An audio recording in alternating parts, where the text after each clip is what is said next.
So dito nga mga par, may nakalaro tayo dito na napakalakas magling. 60 win rate, 1,000 matches. Umpisa pa lang guys, nagpapasikat na si Ling. Naka-double kill nga siya dito.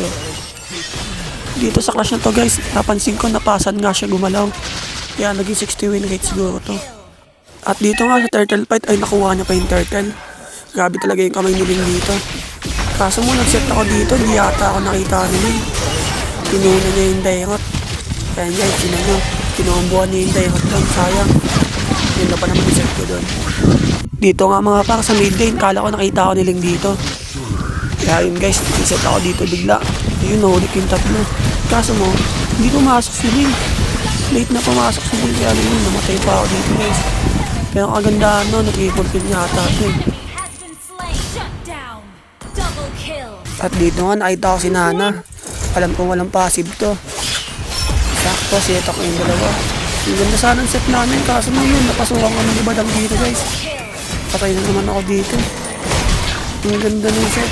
Kaso mo, ang ganda rin ang pasok ng kalaban.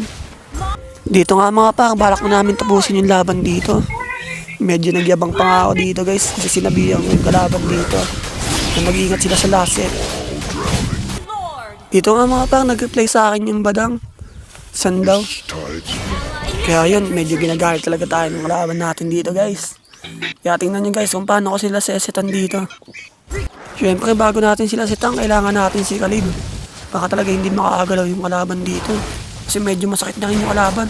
Isang pagkamali lang, talo kami dito guys. At dito nga guys, habang pangat yung Lord, sinabayan ko na agad dito guys. Eto na guys, panawakin nyo paano natin papasukan yan. Kaya habang tong Badang.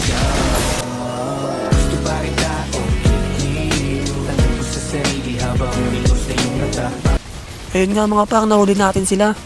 Kaso mo may natira dito yung dalawa. Buti na lang, napitas namin. Kaya yun, nanalo kami dito guys. Shoutout pala dun sa Khalid, ang lakas niya.